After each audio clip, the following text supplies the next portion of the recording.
Sir आज ईद मिलन का कार्यक्रम था, उसको लेकर क्या कहेंगे आज?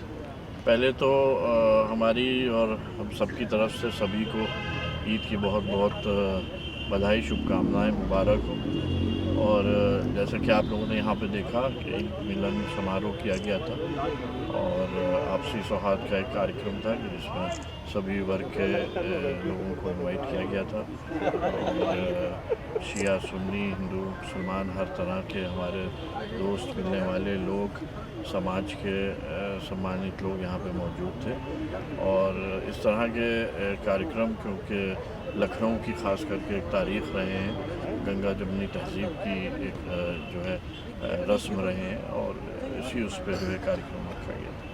आज के इस कार्यक्रम में एक बेहद ही महत्वपूर्ण मुद्दा उठाया गया था, इस इमामबाड़ा सत्याना बात को लेकर, उसके बारे में क्या कहेंगे? जैसा कि आपने देखा कि इमामबाड़ा सत्यानाबाद जो है, और आज भी उसकी जो प्रॉपर्टीज़ हैं वो कब्ज़े में हैं लोगों के, और जो वो वफ़ प्रॉपर्टी है और बोर्ड को उसका किराया नहीं मिलता है, ना उसकी प्रॉपर्टीज़ पे हमारे इख्तियार हैं।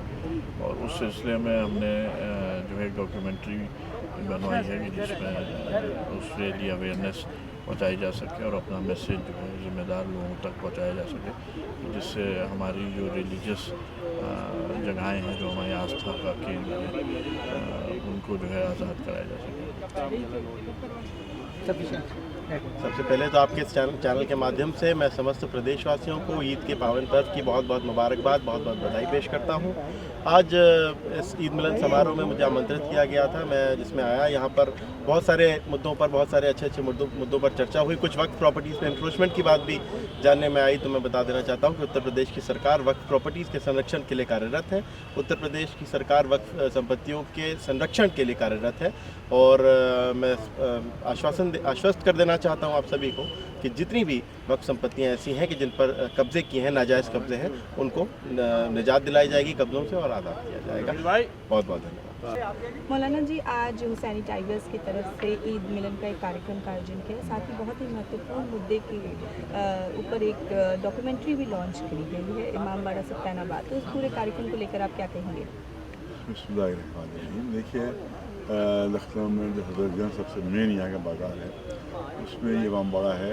और आज तकरीबन 25 साल पहले हमारे बच्चों को मालूम भी नहीं था, बल्कि पब्लिक को मालूम नहीं था वहाँ कोई इमामबाड़ा भी है, क्योंकि उस पर नाजायज़ कब्ज़ा था LDA पे। इससे पहले इम्प्रूवमेंट अथॉरिटी को थी, अंग्रेज़ों ने कुछ बनाया था, उनका कब्ज़ा था, फिर उन्होंने LDA को इसको दे दिया। तो इसको जब यहाँ पर कब्ज़ा हुआ, जहाँ जंग हुई यहाँ के ऊपर हुकूमत से, यहाँ की लखनऊ की, तो उन्होंने बहुत से इमामबाड़ों पर अंग्रेज़ों ने कब्जा कर लिया। जैसे जैसे जुबली कॉलेज है, जुबली कॉलेज भी ये पहले इसकी आज़ादी से पहले, ये इमामबाड़ा था। इसी तरह से ये जो बड़ा इमामबाड़ा आपको दिखाई दे रहा है, तो किला बना दिया था अंग्रेज़ों ने। आज भी जो पुरानी तस्वीर आप देखेंगे तो वहाँ तोपें लगी हुई तो उसको किला बना दिया था उन्होंने। इसी तरह से सिप्ताना इमामबाड़े पर भी, सिप्तानाबाद पर भी उन्होंने कब्जा कर लिया था, और वहाँ चर्च बना दिया था उन्होंने, अपना धार्मिक इबादतगाह बना दी थी। उसके बाद जब अंग्रेज़ चले गए तो इंडियन गवर्नमेंट आई, तो उन्होंने जो रेफ्यूजीज तो वहाँ पर उनको बसा लिया। तो अब वो मुश्किल पेश आई। फिर हमने 2004 में इसके लिए तैयारी करना शुरू की, और उसके बाद वहाँ ज़माने में काफ़ी उसके बाद लड़ाई रही उसकी, बहुत निकाले उस पर। यहाँ तक कि हमारे बड़े छोटे यहाँ गुफरमा में जो सबसे बड़ी मिनिस्टर होती है, हमने ऐलान कर दिया था कि सारी मिनिस्टर हम वहाँ पर ट्रांसफ़र करें। तो सीधा सा गवर्नमेंट जो है होगी दब गई, तो उन्होंने उसको खाली करवाया। लेकिन खाली करवाने में सिर्फ मेन जो इमारत है उन्होंने वो खाली की, और थोड़ा सा सहन खाली किया है, लेकिन अब भी काफ़ी नाजायज़ कब्जे वहाँ पर बाकी है। और उसमें LDA वाले उसका किराया ले रहे हैं, क्योंकि LDA को कोई वहाँ पर अधिकार नहीं है इमामबाड़े का किराया जो है, LDA वाले ले। तो हमारी लड़ाई अभी जारी है, और उसमें हमारे शमीर शमसी साहब, हुसैनी टाइगर, इससे पहले पासदार ने हुसैनी नाम की एक तंजीम अपने बनाई थी, एक ऑर्डर से, उसने भी काफ़ी हिस्सा लिया। अब यहाँ जो हुसैनी टाइगर वाले उन्होंने ये बेड़ा उठाया कि इसको आज़ाद करवाया जाएगा।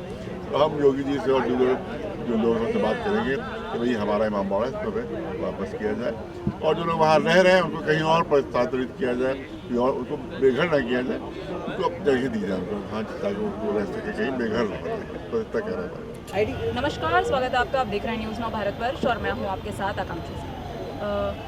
आज हम एक ऐसे कार्यक्रम में मौजूद हैं जहां पर हर एक त्यौहार को, हर एक पर्व को काफ़ी धूमधाम से मनाया जाता है और एक समाज सेवी के रूप में जब नाम आता है लखनऊ से या फिर उत्तर प्रदेश के अन्य ज़िलों में भी बात की जाए हुसैनी टाइगर्स की, हुसैनी टाइगर के फाउंडर जो हैं वो हमारे साथ हैं शबीर शमशी जी। जी हाँ सर, बहुत बहुत स्वागत है पहले तो आपका। शुक्रिया। आज आपने ईद मिलन समारोह रखा, क्या कुछ मुख्य उद्देश्य है और साथ में आपने एक डॉक्यूमेंट्री जो है उसको रिलीज़ की थी, लोगों के सामने दिखाया जो लखनऊ के इतिहास को जो है वो कहीं ना कहीं दर्शाती है, कहीं ना कहीं दिखाती है, जो आजकल विलुप्त होता जा रहा है। क्या मुख्य उद्देश्य था?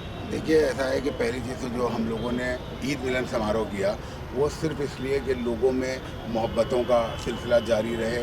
लखनऊ अपने आप में एक तहज़ीब का, एक गंगा जमनी तहज़ीब का ऐसा मरकज़ है कि जिसकी जो पैगाम है वो पूरी दुनिया में जाता है। और यहाँ से ही आप देखें जिस प्रकार से लखनऊ के नवाबों ने मंदिरों का निर्माण कराए, आज अगर क़तर में मंदिर का निर्माण हो रहा है किसी एक मुस्लिम कंट्री में, तो उसके पीछे भी जो है वो अवध के नवाबों की सीख है जो उन लोगों ने हासिल की। और उन्होंने समझा कि हर धर्म का अगर आप कहीं कहीं हुक्मरान हैं तो आपको वहाँ के लोगों के, वहाँ के धर्म के मानने वाले लोगों की पूरी आस्था और उनके पूरे अक़ीदे का ख्याल रखना चाहिए, जिसकी बिना पर आज दुनिया भर में इस तरह से मंदिरों के भी निर्माण मुस्लिम कंट्रीज़ में भी हो रहे हैं। तो एक तो सबसे बड़ा मसला ये था। दूसरी चीज़ ये कि हमारे एक इमामबाड़ा है, इमामबाड़ा सल्तनाबाद, कि जिसने जंग आज़ादी में बहुत अहम किरदार निभाया।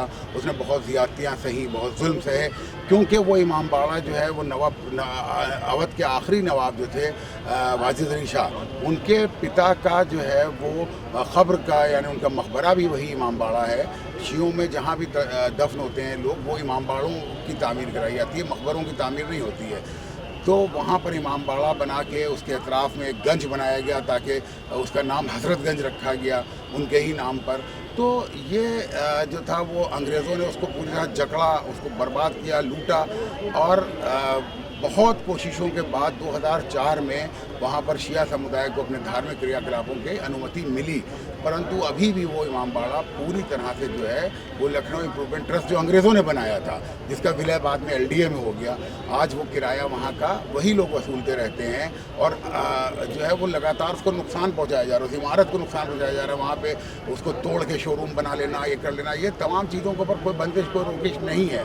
तो इसलिए जो है वो हमारी मुख्यमंत्री से भी ये मांग रही है और गृह मंत्री श्री अमित शाह जी से भी यही मांग रही है कि इस इमामबाड़े को पूरी तरह से जो है वो मुक्त कराएं, ताकि जो स्वतंत्रता संग्राम का जो सिपाही था वो अपने आप में सोच सके कि हाँ, हिंदुस्तान में आज़ादी उसको भी मिली है। अच्छा, चूँकि आपने बताया कि आपकी जो है प्रदेश सरकार यानी सूबे के मुख्यमंत्री जो हैं योगी आदित्यनाथ, उनसे भी इस बात पर चर्चा हुई और गृह मंत्री अमित शाह जी से भी चर्चा हुई, क्या कुछ उनकी तरफ से रिस्पांस मिला? क्या कुछ बातें जो सामने आई, क्या कहा, क्या कुछ तो वादा किया होगा, कुछ तो उम्मीद? मैं आपको बताऊं, हम लोग अभी पिछले साल जब गृह मंत्री से मिले थे तो उसमें हमारे 2 मुद्दे बहुत अहम थे।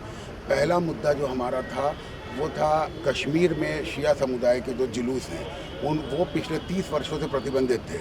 तो हम लोगों ने उसके लिए कहा कि उन जुलूसों को पूरी तरह से बहाली कराई जाए।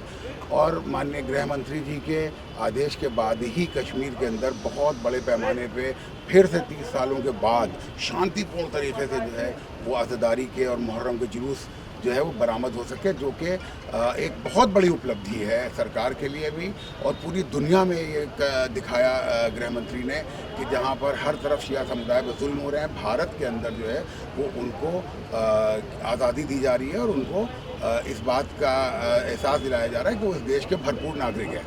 उसी में दूसरी जो हमारी मांग थी वो इमामबाड़ा सल्तनाबाद के लिए थी, जिसके ऊपर अभी तक हमें कामयाबी नहीं मिली है, लेकिन हमें पूरी उम्मीद है कि गृह मंत्री और हमारे प्रदेश के सूबे के मुख्यमंत्री, इन दोनों से हमें पूरी उम्मीद है कि ये हमें हमारे इस अधिकार को भी दिलाएंगे।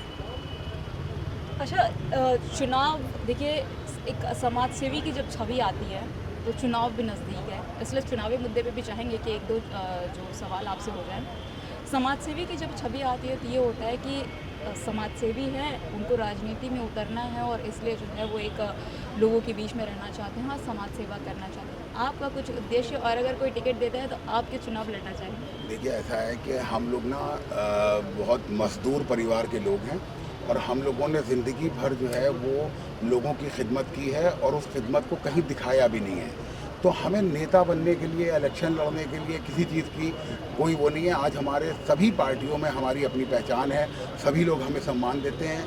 हम किसी पार्टी से बंध के कहीं राजनीति करके अपने उस सम्मान को खोना नहीं चाहते, इसलिए हमने कभी भी राजनीति में अपने आप को शामिल कराने की कभी ना प्रयास किया है और ना कभी करेंगे। बहुत बहुत धन्यवाद।